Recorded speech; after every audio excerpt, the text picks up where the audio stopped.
Beijing. Chinese leader Xi Jinping urged U.S. President Donald Trump on Saturday to avoid rhetoric that could inflame tensions with North Korea as an escalating war of words raised global alarm.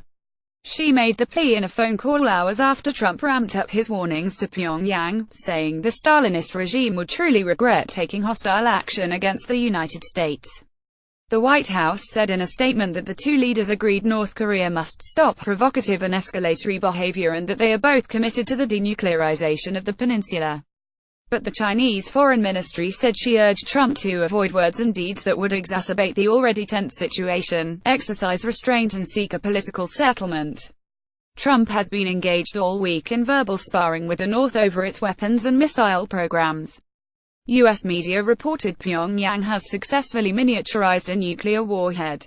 The Republican billionaire has progressively ramped up the tone throughout the week and on Friday declared that the U.S. military is locked and loaded. In a call with Guam Gov. Eddie Calver on Friday, Trump said the U.S. military is prepared to ensure the safety and security of the people of Guam in response to Pyongyang's plans to launch missiles toward the Pacific Territory. Japanese media said Tokyo was deploying its Patriot missile defense system following Pyongyang's threat to fire ballistic missiles over the country toward Guam.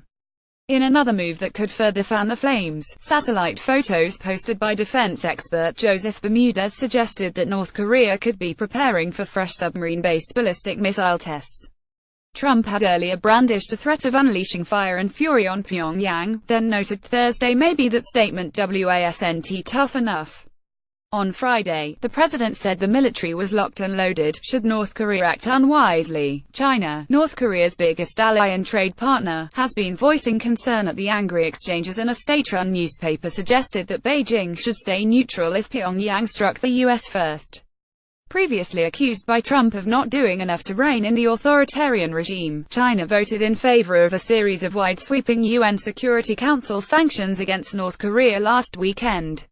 According to the Chinese Foreign Ministry, Trump told Xi over the phone that he fully understands China's role in the nuclear issue in the Korean peninsula. Trump is expected to visit China later this year. A commentary published in the North Korean state-run newspaper Minju Joseon called the warnings from Trump and other riffraff of the U.S., the last-ditch efforts and hysteric fit of those who are in the grip of despair over the tragic doom of the American empire. The saber-rattling has sparked worldwide concerns that a miscalculation by either side could trigger a catastrophic conflict on the Korean peninsula. A chorus of international voices, including Russia, Germany, France and the UK, have urged restraint in the crisis, while Seoul expressed appreciation for Xi and Trump's phone call Saturday. "We hope today's phone conversation between the two leaders will provide a momentum to diffuse the highest-ever tension and to shift into a new phase of resolving the issue," said a statement from South Korean President Moon Jae-in's office. Russia's Foreign Minister Sergei Lavrov said Moscow was very alarmed at Trump's tough talk, and said Washington should take the first step toward cooling tensions. When a fight has nearly broken out, the first step away from the dangerous threshold should be taken by the side that is stronger and smarter, Lavrov said. German Chancellor Angela Merkel said diplomacy was the answer. Germany will very intensively take part in the options for resolution that are not military, but I consider a verbal escalation to be the wrong response, she said.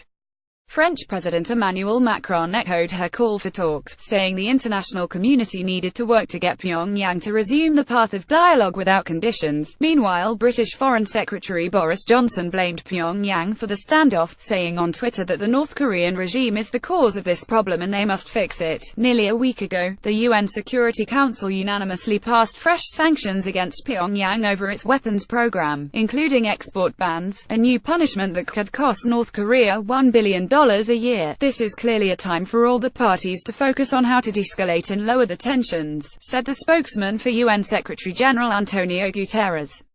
Tensions on the peninsula tend to increase when Seoul and Washington launch major military joint exercises, and the next one, Ulchi Freedom Guardian, is set to kick off around August 21. U.S. Defense Secretary Jim Mattis appeared intent Thursday on easing the tension, describing the prospect of war as catastrophic and saying diplomacy remained the priority. Relations between Washington and Pyongyang have been tense for months, in the wake of the North's repeated missile tests, including 2 successful intercontinental ballistic missile ICBM test launches in July that are believed to have brought much of the U.S. mainland within range. North Korea raised hackles in the United States when it announced a detailed plan to send 4 missiles over Japan and toward Guam, an island territory of some 165,000 people, where some 6,000 U.S. soldiers are based.